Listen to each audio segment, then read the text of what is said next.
अपने ही पिता से मिलने की इजाजत मांगती है वो पति से। ये वो सामाजिक संस्कार है साहब, जहां बेटी जब विदा होती है तो उसका हकदार बदल जाता है।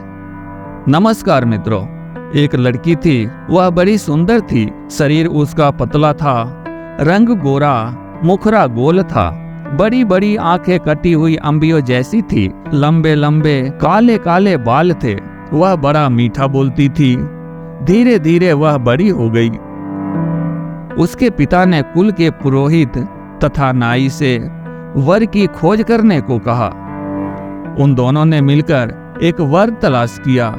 न लड़की ने होने वाले दूल्हे को देखा, न दूल्हे ने होने वाली दुल्हन को। धूमधाम से उनका विवाह हो गया।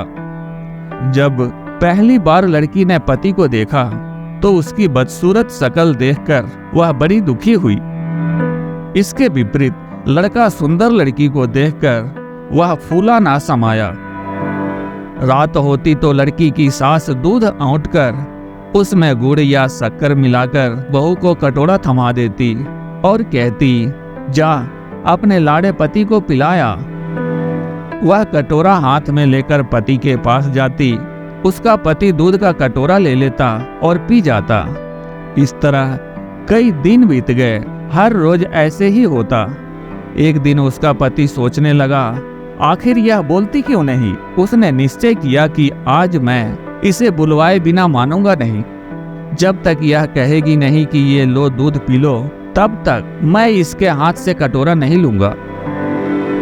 उस दिन रात को जब वह दूध लेकर उसके पास खड़ी हुई तो वह चुपचाप लेटा रहा।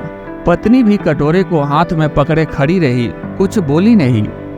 बेचारी सारी रात खड़ी रही, मगर उसने मुंह नहीं खोला। उस हठीले आदमी ने भी दूध का कटोरा नहीं पकड़ा।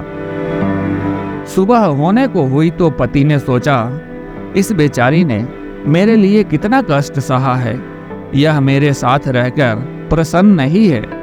इसे अपने पास रखना इसके साथ घोर अन्याय करना है। इसके बाद वह लड़का उसे पीहर छोड़ाया।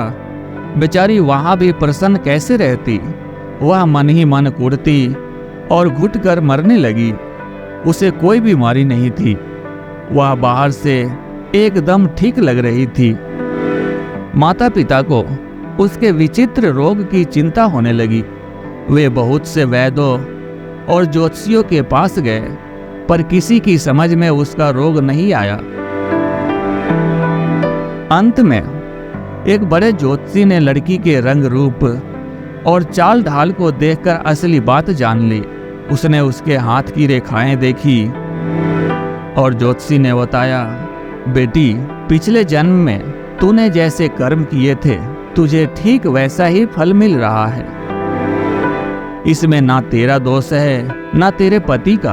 तेरे पति ने पिछले जन्म में सफेद मोतियों का दान किया था और तूने ढेर सारे काले उड़द मांगने वालों की झोलियों में डाले थे। सफेद मोतियों के दान के फल से तेरे पति को सुंदर पत्नी मिली है और तुझे उड़दों जैसा बदसूरत आदमी मिला है। ऐसे हालत में तेरे लिए यही अच्छा है कि तू अपने पति के घर चली जा और मन में किसी भी प्रकार की बुरी भावना लाए बिना उसी से संतोष कर जो तुझे मिला है, और आगे के लिए खूब अच्छे अच्छे काम कर। उसका फल तुझे अगले जन्म में अवश्य मिलेगा। ज्योतिषी की बात उस लड़की की समझ में आ गई और वह खुश होकर अपने पति के पास चली गई और वे दोनों आनंद से रहने लगे। ओम नमः शिवाय। जय श्री राम।